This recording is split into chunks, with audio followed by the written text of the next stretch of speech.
খুব বাজে শোনালেও আমার অবচেতন মন আমাকে বারবার বলছে, তোর আম্মা তোর বউয়ের খনি।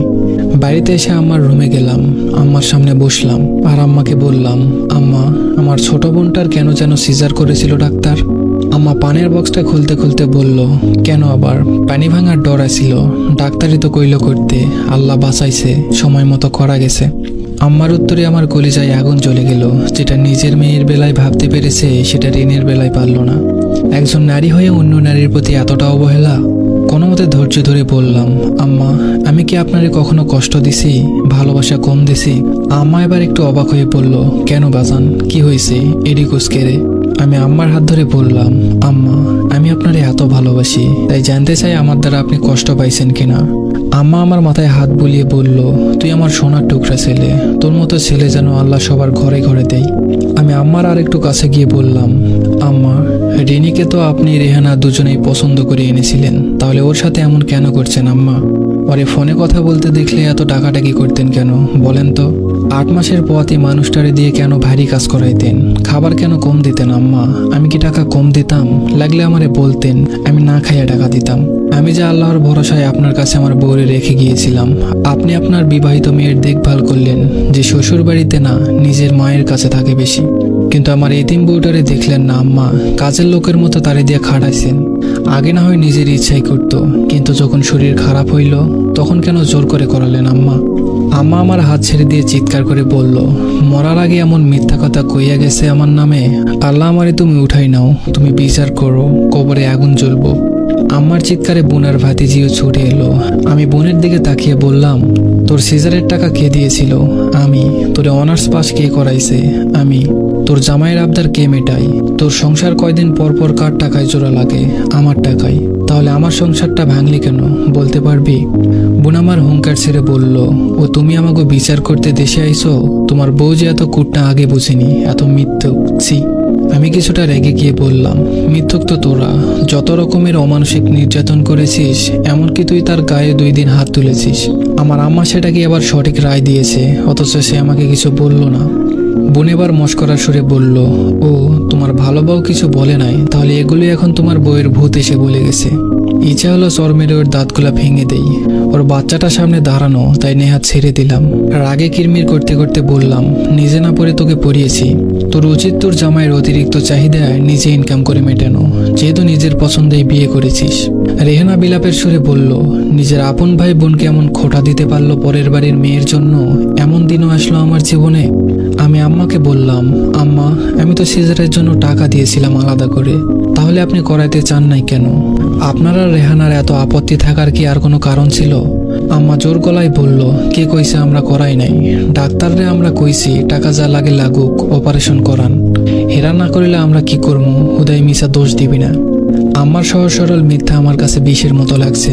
আমি দীর্ঘশ্বাস ফেলে বললাম, আম্মা, আমি খবর নিয়ে আসছি। সিজারের টাকা আপনি আপনার মেয়ের জামাইকে দিয়েছেন, তার জমি কেনার টাকা শর্ট পড়াই। আপনি আপনার মেয়ের সংসার বাঁচালেন, আর আমার সংসারটা ভেঙে দিলেন। আমার মাসুম বাচ্চাটারে মেরে ফেললেন। এ আপনার কেমন বিচার আম্মা? আম্মা কাঁদো কাঁদো গলায় বলল, হায়াত মৌত আল্লাহর হাতে, তুই আমারে দোষ দিতে পারিস না। কোথায় যেন হাদিসটা পড়েছিলাম, তুমি তোমার বাবা মায়ের সাথে তর্ক করো না, এমনকি তাদের জুতোর সাথেও না, যদিও বা তুমি সঠিক হও। নিজেকে সামলে নিয়ে আম্মার দিকে তাকিয়ে শান্তভাবে বললাম, আল্লাহ বলেছে চেষ্টা করতে, আপনি এবং আপনারা করেন নাই, বরং আরো খারাপ করেছেন। তারে তিলে তিলে শারীরিক মানসিক যন্ত্রণা দিয়ে মেরেছেন। সে যদি আমাকে নালিশ করত, তাহলে সত্য মিথ্যা মিশানোর সুযোগ ছিল, কিন্তু যে মানুষ নিজের সাথে কথা বলে তার মিথ্যা বলার দরকার হয় না। কথাটা বলে রুমে চলে আসলাম। অনেক প্রশ্ন, অনেক ইচ্ছা থাকা সত্ত্বেও বললাম না। মা বোন বিলাপ করছে, আশেপাশের মানুষ আমাকে বউ পাগল নিষ্ঠুরতম সন্তান হিসাবে জানছে। জানো, তাতে আমার কিছু যায় আসে না। ফ্লাইটের আগের দিন আম্মা আমাকে খেতে ডাকলো। এতদিন একসাথে না খেলেও আজকে খেলাম। খুব স্বাভাবিকভাবে আম্মাকে বললাম, আম্মা, কোনোদিন তো এয়ারপোর্টে যান নাই, এবার চাইলে যেতে পারেন। আমার সহজ স্বাভাবিক কথায় আম্মা খুশি হলেন। আমার দিকে চেয়ারটা একটু টেনে বলল, বাবা, আর একটা মাস থেকে যা, আমি তোর জন্য মেয়ে খুঁজতেছি, চিন্তা করিস না, ভালো মেয়েই আনমু। জীবন কি আর এমনি চলবে? আমি হাসলাম। আম্মার দিকে তাকিয়ে কিছু বললাম না। মনে মনে ভাবলাম, আচ্ছা, আম্মারা না সব বোঝে, কিছু কিছু আম্মারা কেন বোঝে না যে সন্তানের সুখ কিসে? ইমিগ্রেশনে ঢোকার আগে আমি আম্মাকে জড়িয়ে ধরে কানের কাছে ফিসফিস করে বললাম, আম্মা, আপনি আমাকে সন্তানহারা করেছেন, আজকে থেকে আপনিও ছেলেহারা। এটা আপনার প্রতি আমার নীরব প্রতিবাদ।